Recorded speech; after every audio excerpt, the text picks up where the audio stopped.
Doctor ortho Ayurvedic oil and capsule, अब दर्द भी घुटने टेकेगा। लखनऊ में सीएम योगी ने किया जनता दर्शन, लोगों से मुलाकात कर उनकी समस्याएं शिकायतें सुनी। सीएम योगी ने जनता दर्शन में आए लोगों को किया भरोसा, परेशान ना हो, हर उचित समस्या निष्पक्षता से कराएंगे समाधान। अपराध और कब्जा की शिकायत पर कड़ी कार्रवाई के दिए निर्देश। मुख्यमंत्री ने जनता दर्शन में आए बच्चों से पढ़ाई और उनकी रुचि के बारे में भी जाना। सपा पर बरसे योगी के मंत्री अनिल राजभर, शिक्षा के मुद्दे पर सपा पर किया तंज, कहा सपा और शिक्षा की बात 7वें अजूबे से कम नहीं। वहीं राजभर ने युवाओं से की अपील, देश विरोधी साजिशों से रहें सतर्क। यूपी विधानसभा चुनाव से पहले किसानों को साधने की तैयारी, टिफिन चौपाल से किसानों को अपने पाले में लाने की बीजेपी किसान मोर्चा ने बनाई रणनीति। किसान अपने अपने घर से टिफिन लाकर करेंगे सामूहिक भोजन। सहभोज के जरिए बीजेपी सामाजिक समरसता का बड़ा संदेश देगी। यूपी विधानसभा चुनाव से पहले शक्ति प्रदर्शन की तैयारी में बीएसपी 9 अक्टूबर को काशीराम के परिनिर्माण दिवस पर लखनऊ में होगी बड़ी रैली। मायावती करेंगी रैली को संबोधित। रैली का उद्देश्य अनुसूचित जनजातियों को एकजुट करना।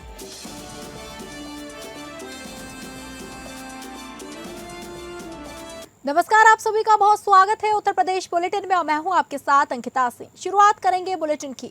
लखनऊ में मुख्यमंत्री योगी आदित्यनाथ ने सोमवार सुबह जनता दर्शन किया। मुख्यमंत्री योगी ने जनता दर्शन में लोगों से मुलाकात कर उनकी समस्याएं शिकायतें सुनी। उन्होंने भरोसा दिलाया कि परेशान ना हो, उनकी सबकी उचित समस्या पर प्रभावी कार्यवाही कराई जाएगी। मुख्यमंत्री ने मौजूद अधिकारियों को निर्देशित किया कि यहाँ आई शिकायतों का निस्तारण और समस्याओं का समाधान शीघ्रता से कराया जाए। मुख्यमंत्री जनता दर्शन में आए फरियादियों के पास पहुंचे और एक एक कर उनके प्रार्थना पत्र लेते हुए शिकायतों व समस्याओं को सुना। उन्होंने भरोसा दिलाते हुए कहा कि परेशान ना हो, सबकी उचित समस्या पर प्रभावी कार्यवाही कराई जाएगी। मुख्यमंत्री ने पास खड़े अधिकारियों को निर्देशित किया कि यहाँ आई शिकायतों का निस्तारण और समस्याओं का समाधान शीघ्रता से कराया जाए। अलग अलग मामलों से जुड़ी समस्याओं के निस्तारण के लिए उन्होंने संबंधित प्रशासनिक व पुलिस अधिकारियों को प्रार्थना पत्र संदर्भित कर निर्देशित किया कि सभी का निस्तारण निष्पक्ष और समयबद्ध होना चाहिए। अपराध व जमीन पर जबरन कब्जा किए जाने संबंधी शिकायतों पर मुख्यमंत्री योगी ने पुलिस अधिकारियों को कड़ी कार्रवाई के निर्देश दिए। इसके साथ ही इलाज के लिए आर्थिक मदद से जुड़े प्रार्थना पत्रों पर उन्होंने अस्पतालों के एस्टीमेट की प्रक्रिया को तेजी से पूरा करने को कहा। सीएम ने लोगों को आश्वस्त किया कि एस्टीमेट मिलते ही सरकार तुरंत धन उपलब्ध कराएगी। जनता दर्शन में अभिभावकों के साथ कुछ बच्चे भी आए। मुख्यमंत्री ने बच्चों को दुलारा, उनसे पढ़ाई और रुचि के बारे में पूछा, फिर चॉकलेट के साथ आशीर्वाद दिया। मुख्यमंत्री ने बच्चों से कहा कि मन लगाकर पढ़ाई करें। इसके साथ ही किसी अन्य विद्या, खेल, गीत, संगीत, कला, नाट्य आदि में भी प्रशिक्षण प्राप्त कर अपने भीतर की कला को निखारें।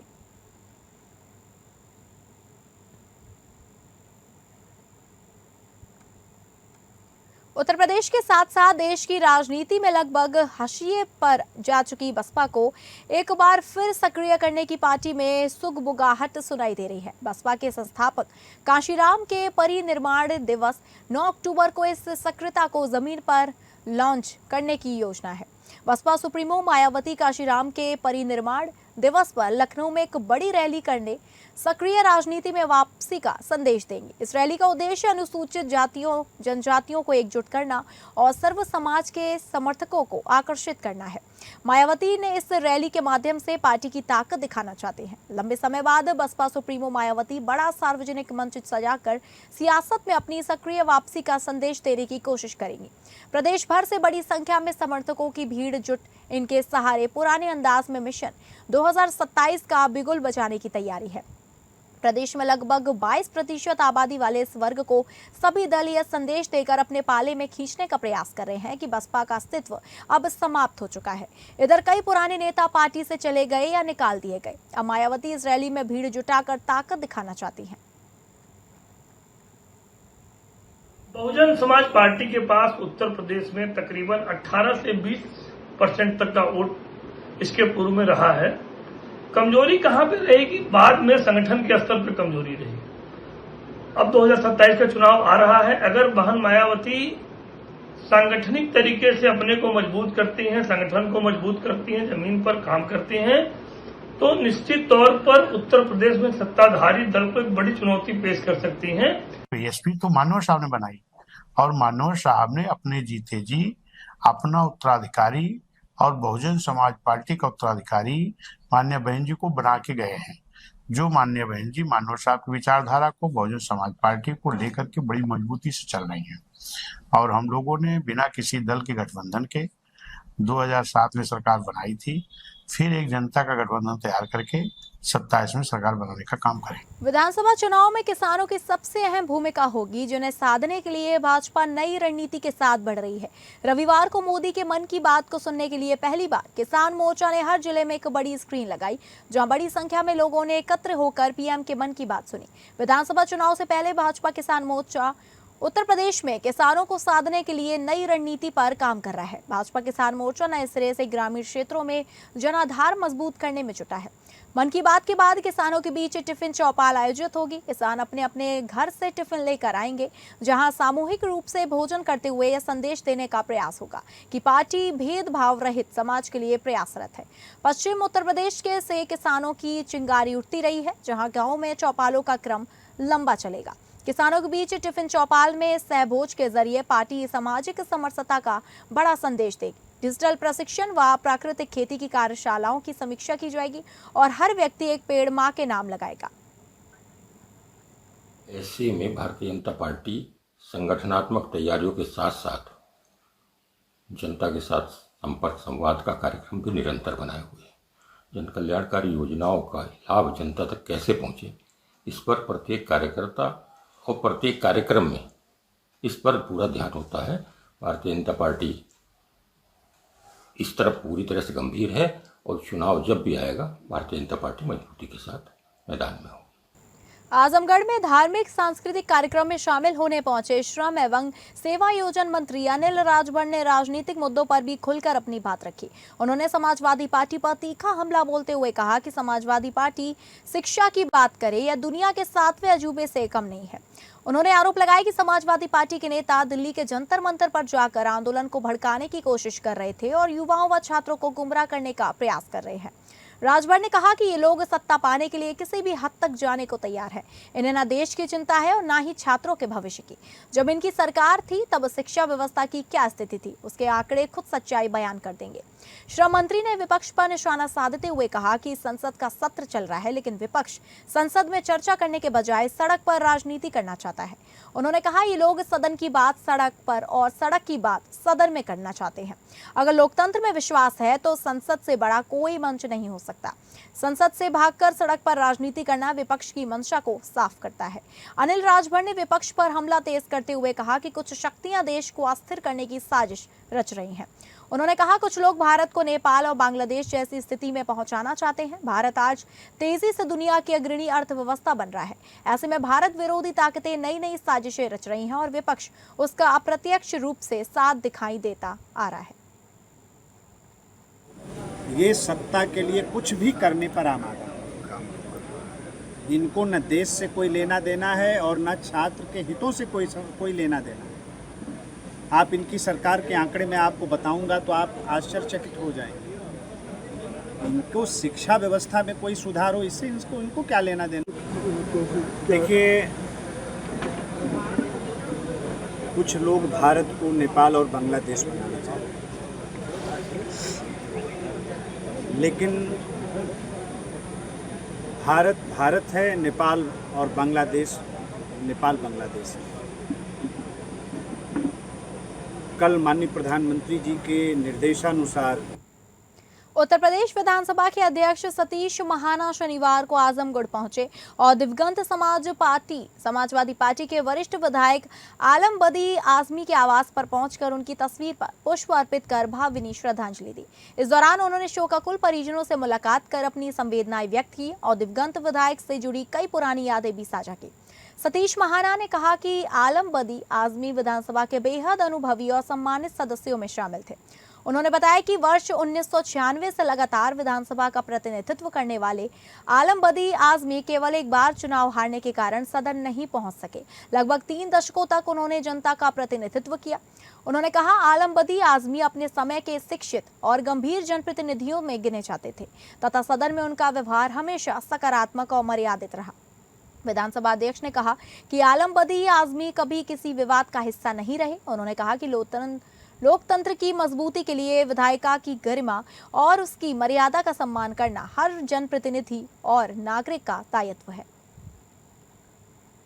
मोदी साहब पिछले 30 वर्ष से विधानसभा के सदस्य थे। 1996 में पहली बार चुनाव कराए थे। अब 2026 चल रहा है। बीच में एक इलेक्शन वो नहीं आए थे, 5 इलेक्शन वो लगातार जीते। वो अपने जमाने के एजुकेटेड, उन्होंने इंजीनियरिंग करी थी डिप्लोमा से। मैंने जब अध्यक्ष बना और मैंने प्रोफेशन वाइज मैंने ग्रुप्स बनाए, तो जब मैंने इंजीनियर्स की ग्रुप बनाया तो उसमें मैंने आलम बदी साहब का नाम देखा और मैंने उनसे रिक्वेस्ट करी कि आप जरूर आना। तो उन्होंने मुझे एक बात की, उन्होंने कहा स्पीकर साहब मैं भूल गया था कि मैंने इंजीनियरिंग करी, आपने मुझे याद दिला दिया कि मैं इंजीनियर भी हूँ। तो ये एक बहुत बड़ा एक मेरे प्रति उनका पॉजिटिव सम्मान था कि मेरे प्रति उन्होंने इस प्रकार की बात, बहुत विनम्र और बहुत अपनी बात बहुत अच्छी तरीके से कहते थे। किसी कंट्रोवर्सी में नहीं थे, सिर्फ जिस प्रकार से होता है ना, ये पुराने कहा जाता है कि पढ़े लिखे लोग। शंकराचार्य स्वामी अभिमुक्तेश्वरानंद सरस्वती ने एक बार फिर योगी सरकार पर बड़ा हमला बोला है। जगत गुरु शंकराचार्य ने महाराज द्वारा स्थापित गौ संसद ने उत्तर प्रदेश सरकार के करोड़ों रुपए के गौ सेवा विज्ञापनों को तथ्यहीन और छलावा करार दिया। सरकार पर निजी गौशाला और गीर गाय की फोटो इस्तेमाल करने, फर्जी आंकड़ों, कागजी योजनाओं और नस्ल बिगाड़ने का आरोप लगाया।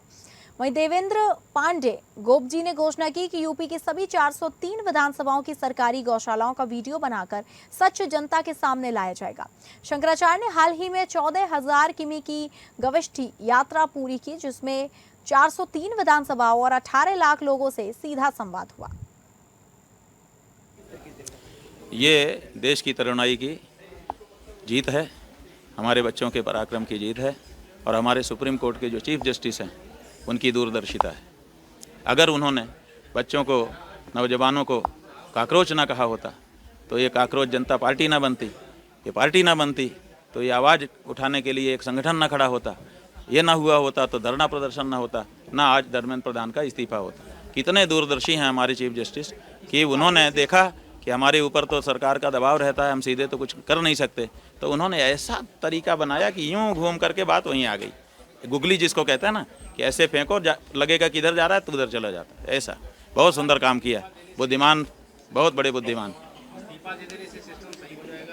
ऐसा है कि सिस्टम सही होगा कि नहीं होगा, लेकिन कुछ तो जवाबदेही बनेगी, कुछ तो डर पैदा होगा।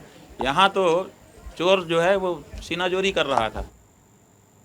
अगली खबर का रुख करेंगे, जहां अयोध्या में मुख्यमंत्री योगी आदित्यनाथ पर कथित अभद्र टिप्पणी का मामला तूल पकड़ता जा रहा है। सनातन रक्षक संघ के राष्ट्रीय अध्यक्ष मुकुंद माधव त्रिपाठी ने कड़ी आपत्ति जताई। संघ की ओर से ज्योतिर्मठ पीठ के शंकराचार्य स्वामी अभिमुक्तेश्वरानंद सरस्वती के खिलाफ विधिक नोटिस जारी किया गया है। 15 दिन के अंदर जवाब देने को कहा गया है। जवाब न मिलने पर कोर्ट में दायर होगा मानहानि का मुकदमा। नोटिस सनातन रक्षक संघ के विधि प्रकोष्ठ के जिलाध्यक्ष एवं वरिष्ठ अधिवक्ता अजय कुमार त्रिपाठी के माध्यम से भेजा गया है। विधिक नोटिस केवल शंकराचार्य ही नहीं बल्कि मामले से जुड़े कई अन्य व्यक्तियों को भी भेजा गया है। नोटिस में मुख्यमंत्री पर की गई कथित टिप्पणी को आपत्तिजनक और मर्यादा के विरुद्ध बताया गया। संघ ने संबंधित पक्षों से कथित टिप्पणी पर स्पष्टीकरण और आवश्यक कानूनी जवाब देने की मांग की है। वहीं संगठन का कहना है कि सार्वजनिक पद पर बैठे व्यक्ति के खिलाफ अमर्यादित भाषा स्वीकार नहीं है। जवाब संतोषजनक न मिलने पर आगे कानूनी कार्रवाई करने की चेतावनी दी गई है। इस प्रकरण के बाद अयोध्या के धार्मिक और राजनीतिक हलकों में चर्चा तेज हो गई है। प्रेस कॉन्फ्रेंस है कि कुछ दिन पहले समाजवादी पार्टी के एक प्रवक्ता हैं राजकुमार भाटी, उन्होंने ब्राह्मण समाज का अपमान किया, ब्राह्मणों को उन्होंने वेश्या से तुलना की। उसके बाद भी नहीं रुके, वो जाट गुजरों की महिलाओं के लिए ये कहने लगे कि जाट गुजर की महिलाएं जो है कई पति रखती हैं। देखिए, फर्जी शंकराचार्य जो अपने को स्वयंभू शंकराचार्य कहता है, अब मुक्तेश्वरानंद मौलाना, जिसने परम पूज्य योगी आदित्यनाथ जी महाराज को अपने गौविष्ठ कार्यक्रम के दौरान कहा था कि योगी आदित्यनाथ मीट के सबसे बड़े व्यवसायी हैं। अगली खबर को रुख करेंगे, जहां बुलंदशहर समाजवादी पार्टी कार्यकर्ताओं ने रामपुर जनपद में स्थित मोहम्मद जौहर यूनिवर्सिटी के 37 भावनाओं को तोड़े जाने के आदेश के विरोध में राज्यपाल को संबंधित एक ज्ञापन जिलाधिकारी के माध्यम से भेजा है। उनका कहना था कि उत्तर प्रदेश सरकार जानबूझकर शिक्षा के मंदिरों को ध्वस्त कर रही है। पहले भी सैकड़ों प्राइमरी स्कूल प्रदेश में बंद किए जा चुके हैं। सपा कार्यकर्ताओं का कहना था कि सरकार नहीं चाहती कि कोई पढ़े और आगे बढ़े, अगर कोई पढ़ेगा तो सरकार से सवाल पूछेगा। कार्यकर्ताओं ने मांग की है कि जौहर यूनिवर्सिटी के भावनाओं को न तोड़ा जाए, क्योंकि वहां पर सैकड़ों छात्र और छात्राएं अपने भविष्य के लिए पढ़ाई कर रहे हैं। उन्होंने उत्तर प्रदेश सरकार पर पक्षपात पूर्ण रवैया का भी आरोप लगाते हुए कहा कि सपा नेता आजम खां पर भी कुछ फर्जी आरोप लगा दिए गए हैं, उन्हें और उनके परिवार को परेशान किया जा रहा है। सपा नेताओं ने राज्यपाल से इसमें दखल देने का अनुरोध करते हुए कहा कि जौहर यूनिवर्सिटी को टूटने से बचाया जाए। इस संबंध में आपने ज्ञापन दिया है? देखिए, आज जो है उत्तर प्रदेश समाजवादी पार्टी अल्पसंख्यक सभा के प्रदेश अध्यक्ष आली जनाब शकील अहमद नदवी साहब के निर्देश पर समाजवादी पार्टी अल्पसंख्यक सभा के जिला अध्यक्ष ताहिर अली सैफी जी के नेतृत्व में ये ज्ञापन माननीय जिला अधिकारी महोदय को दिया गया है द्वारा राज्यपाल महोदया। उसमें मांग की गई है कि जो रामपुर के अंदर जौहर विश्वविद्यालय है, जो सरकार द्वारा मान्यता प्राप्त है, चल रहा है, पिछले 12 साल से कोई दिक्कत नहीं थी, लेकिन मोहम्मद आजम खां साहब पे जिस तरीके से फर्जी मुकदमे लगाए गए, उन्हें जेल में डाला गया, इनका पेट नहीं भर रहा। अब इनकी नीयत यूनिवर्सिटी पे है कि उसके 38 भवन इलीगल है, गैर कानूनी है, नक्शा उनका भवन का पास नहीं हुआ, ये इल्जाम लगा के उसे तोड़ना चाहते हैं, जबकि ये सारे बुनियाद जो इल्जाम है ये बेबुनियाद है और उनके नक्शे सब पास है। खाली ये इनकी हठधर्मी है कि शिक्षा के मंदिरों को तोड़िए। पीछे भी आपने देखा कि बहुत सारे प्राइमरी स्कूल बंद किए गए। श्रावण माह में कांवड़ यात्रा के दौरान श्रद्धालुओं को सुरक्षित और गुणवत्तापरक भोजन उपलब्ध कराने के लिए अमरोहा में खाद्य सुरक्षा एवं औषधि प्रशासन विभाग ने विशेष अभियान शुरू किया है। खाद्य विभाग की टीमों ने कांवड़ मार्ग पर स्थित ढाबों, रेस्टोरेंट और खाद्य प्रतिष्ठानों की जांच शुरू कर दी है। श्रद्धालुओं की शिकायत के लिए होटल, ढाबों पर QR कोड लगाए जा रहे हैं। QR कोड स्कैन कर फूड सेफ्टी कनेक्ट ऐप पर शिकायत दर्ज की जा सकेगी। शासन एवं जिलाधिकारी महोदय के निर्देशों के अनुसार कांवड़ यात्रा प्रारंभ होने वाली है और कांवड़ यात्रा में जो आने वाला, जिससे हमें मुख्य मार्ग यहाँ पे NH9 है, नेशनल हाईवे, उस नेशनल हाईवे के किनारे जितने भी रेस्टोरेंट्स हैं, फूड स्टॉल्स हैं, उन सभी का लगातार निरीक्षण किया जा रहा है तथा उन पर जो है फूड सेफ्टी कनेक्ट ऐप चस्पा किए जा रहे हैं, जिसमें ग्राहक संतुष्टि फीडबैक के माध्यम से अपनी जो है फीडबैक दे सकते हैं। इसके अलावा जो रास्ते में कांवड़ मार्ग में पड़ने वाले मांस, मछली, अंडे, इनकी दुकानों को जो है बंद कराने के निर्देश दिए गए हैं। पुलिस अधीक्षक कासगंज OP सिंह और क्षेत्र अधिकारी नगर आंचल चौहान द्वारा थाना कासगंज का औचक निरीक्षण किया गया। निरीक्षण के दौरान थाना परिसर, मालखाना, बैरक, CCTNS कार्यालय, महिला हेल्प डेस्क सहित समस्त अभिलेखों का गहन परीक्षण किया गया। अभिलेखों में पाई गई कमियों के त्वरित निराकरण एवं समस्त अभिलेखों को अधावधिक रखते हुए सुव्यवस्थित रख रखाव सुनिश्चित करने हेतु संबंधित को निर्देशित किया गया। जी देखिए, प्रदेश व्यापी साई वजरा नाम से मिशन चल रहा है, जिसमें लगातार वाराणसी पुलिस कार्रवाई कर रही है। इसी की श्रृंखला में आज ACP चेतगंज के निर्देशन में साइबर थाना और सिगरा थाने की पुलिस ने एक बड़े गैंग का पर्दाफाश किया है, जो कि म्यूल अकाउंट खुलवा के साइबर फ्रॉड को अंजाम देती थी। ये 6 लोगों की गिरफ्तारी हुई है, जिसमें से 2 महिलाएं हैं, 4 लोग सोनभद्र के हैं और 2 लोग वाराणसी के हैं। इनकी संभवतः अभी एक और लेयर है, जिसके बारे में पुलिस पता कर रही है। वाराणसी पुलिस ने बड़ी कार्रवाई करते हुए अंतर्राज्यीय साइबर ठग गिरोह का भांडाफोड़ किया है। साइबर थाना और साइबर क्राइम सेल ने 6 शातिर साइबर अपराधियों को गिरफ्तार किया है। देश भर के लोगों से ठगी के लिए इस्तेमाल हो रहे 21 बैंक खाते पुलिस ने फ्रीज कर दिए। इन खातों में करीब 7.64 करोड़ के साइबर फ्रॉड का लेन देन मिला। आरोपियों के कब्जे से chequebook, passbook, debit card, mobile phone, SIM card व आधार कार्ड बरामद किए गए।